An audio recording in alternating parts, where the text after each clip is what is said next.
Hi, I am going to walk you through a couple of psoas release movements. And the reason why the psoas is so important is, first of all, it's a very large muscle, and it starts roughly around the middle of the back and comes around on either side, around the front, and attaches at the thigh muscle. And so this is a muscle that's responsible for quite a bit of our movement and running, kicking, think fight or flight or freeze.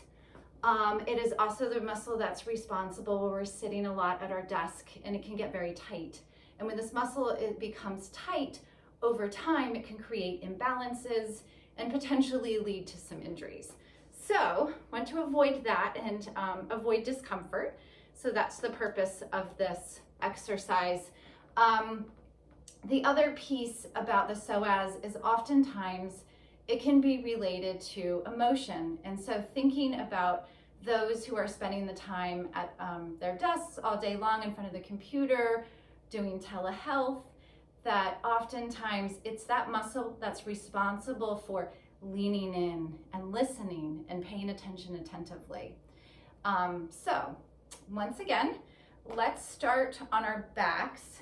And before you start, there are two suggested props. One is something that you will need, and that's a pillow, and hopefully everybody has a pillow in their home. This is an ideal shape of the pillow that's a little bit longer and thinner, but a regular pillow will work just fine too. Another option, but is not necessary, is a block if you happen to have that at home, or you can also use a thick book if anybody still owns books these days. So, again, starting out on our backs,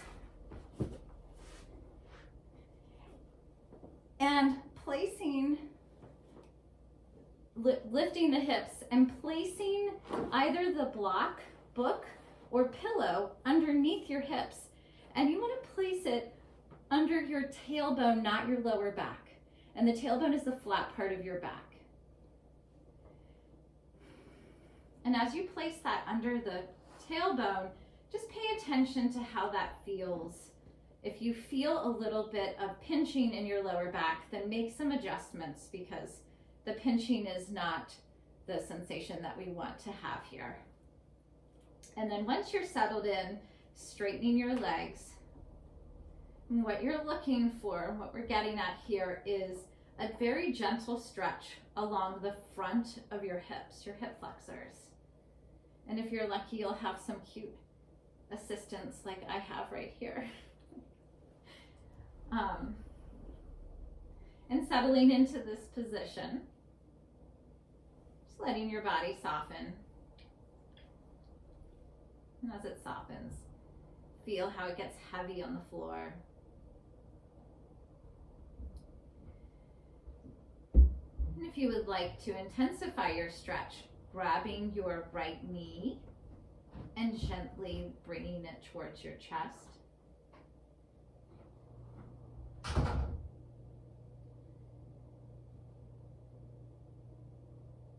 From here, you'll likely feel a deeper stretch in your left hip.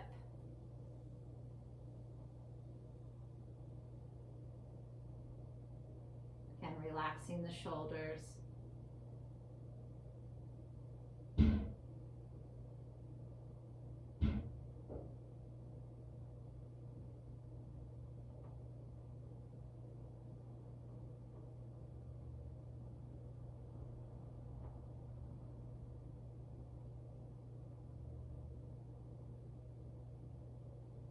Gently release your hands and return your right foot to the floor. And bringing your left knee towards your chest and doing the same thing on the other side. And if it felt better to just have both feet on the ground in front of you, then go ahead and stay in that position.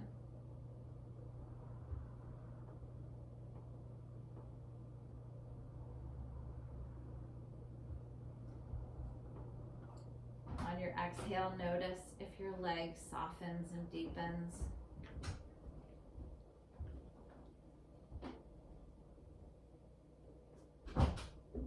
Allowing yourself to soften into into that stretch a little more.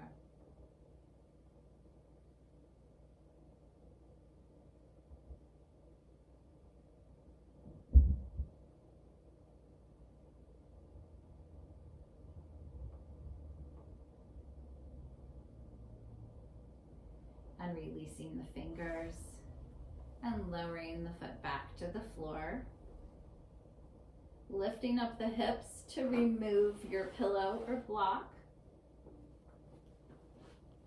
Taking care of any dogs or cats that are next to you. And staying here with your knees bent, lift your right leg and cross your ankle over to your thigh. And a couple options here is to stay in this position. If you feel the stretch along your right hip, the back of your right hip or that glute, then this may be enough of a stretch for you. If you want, you can walk that foot in a little closer to deepen that. And another option is to take your right hand and thread it through the opening between your legs, grabbing the left thigh and interlacing your fingers behind that thigh, bringing your leg closer to you, so then there's a more intensified stretch. Keeping the right foot flexed.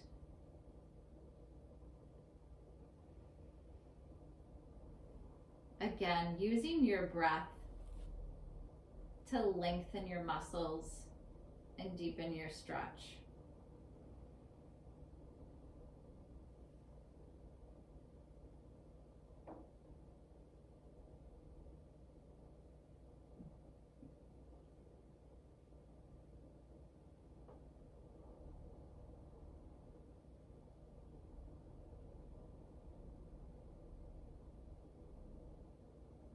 Your thoughts may drift as you're stretching, and just notice if that happens. And redirect your focus back to what you're doing right here and now. And try not to fall asleep. I'm trying not to fall asleep.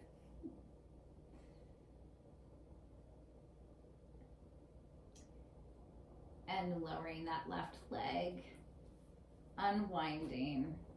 Coming back with both feet on the floor, and you can windshield wiper your legs, your knees back and forth. My dog is licking my hand.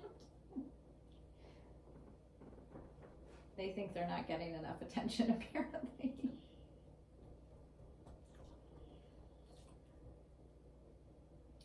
And doing the stretch on the other side.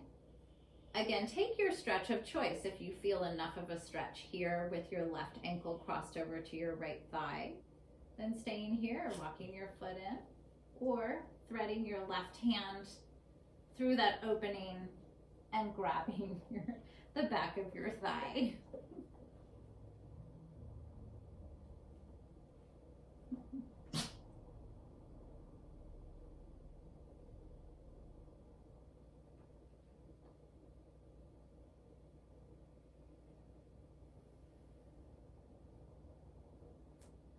And your focus, which also is called your drishti, can be your breath. Again, as those thoughts drift, maybe there's other noises in the house, other things going on. Bring your focus back to your drishti, back to your breath. That inhale and exhale. And how does your stretch feel on your exhale?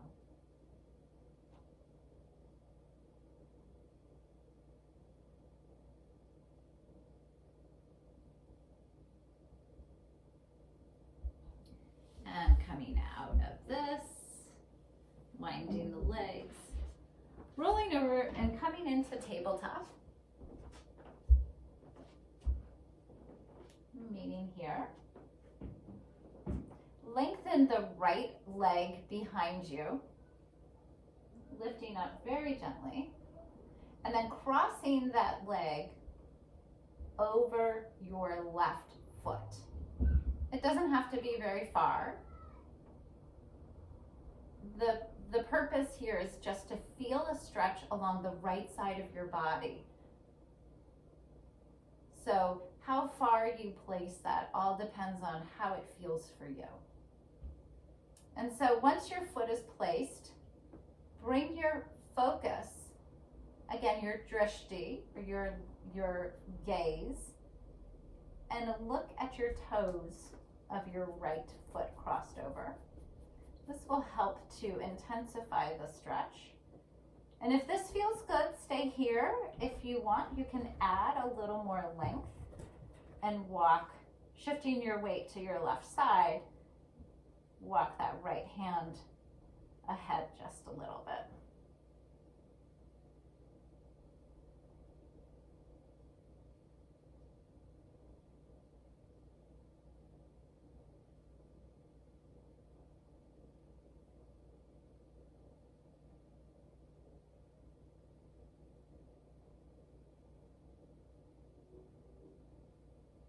And coming back through tabletop, bring that right foot forward now into a lunge. You can start out with a shape of a 90-degree angle here, 90-degree angle here, and then walk that foot forward just a little bit. But this way you keep a good balance in your hips. So you want to look down and see that your hips are even. And then come forward. Bring your right arm, forearm to your thigh, and your left arm goes out, comes up overhead, and getting a gentle stretch. Now if you're next to a wall or a couch, you can use that as support, or if you need to, you can place your hand on the floor or a block next to you.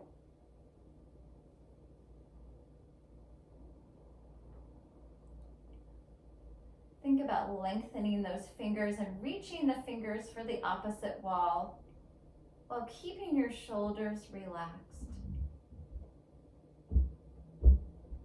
And rotating the chest just very gently, very subtle way in the direction of the ceiling. So opening the chest.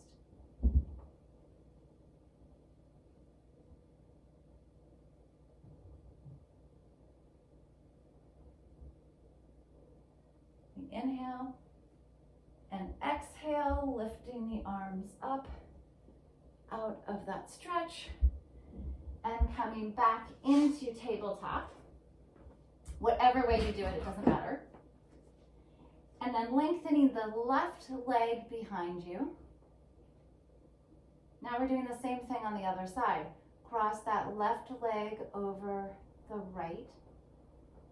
And then shifting your gaze in the direction behind you, looking at your left toes. So now you're feeling a stretch and lengthening along this left side. Adding your hand if you prefer, or staying where you are.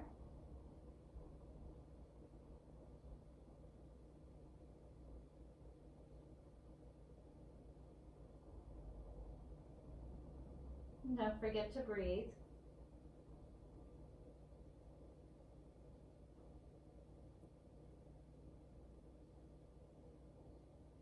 Coming back into tabletop and bring that left leg forward.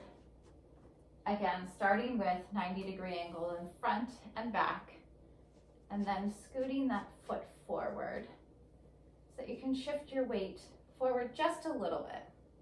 Now, if this is hard on your knee, another option is to place an extra blanket underneath your knee.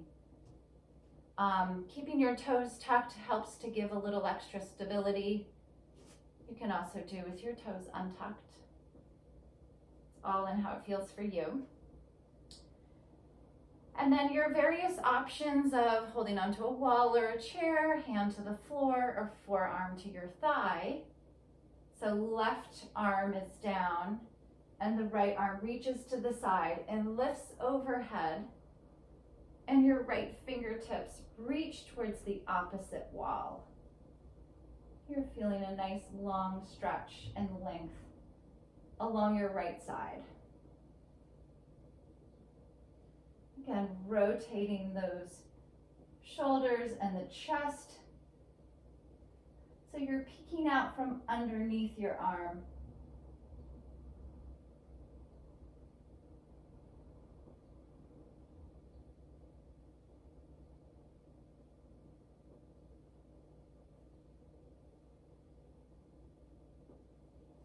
Unwinding your hand, coming out, falling out, whatever works, and getting out of that position.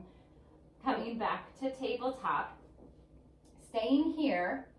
I like to keep my toes touching so it gives just a little bit of stability. So your legs are in the shape of a V.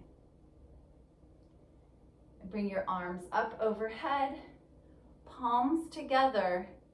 And now bringing your hands, so now the tops of your fingertips are pointing towards your mat, and your head presses against your forearms or your wrists. So now you're feeling a lengthening and a stretch along your arms and up the sides of your body. The deeper you give a back bend or press your head, the more you add a stretch to it. So just play with that.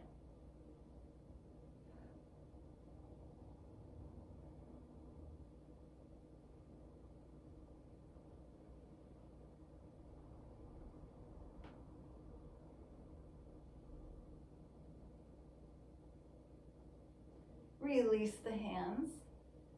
Grab your pillow. This is the last one we'll do. Grabbing your pillow in front of you, coming into a child's pose, preferably with your knees wider and your toes touching. Coming down with your tail, reaching towards your heels. It may be more comfortable to lift up if it's hard on your knees. And the point here is placing your forearms down on the mat and your head rests on the pillow.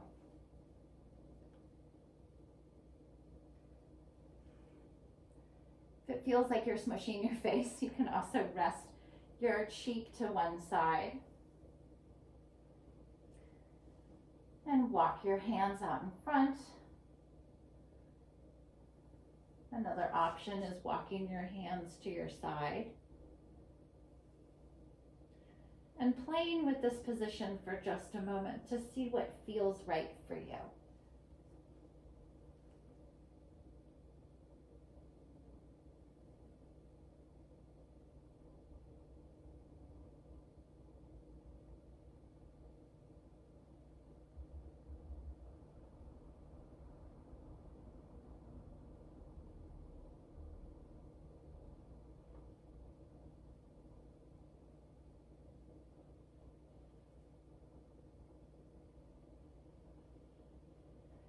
And gently coming out of that child's pose, placing the pillow aside and meeting in the center.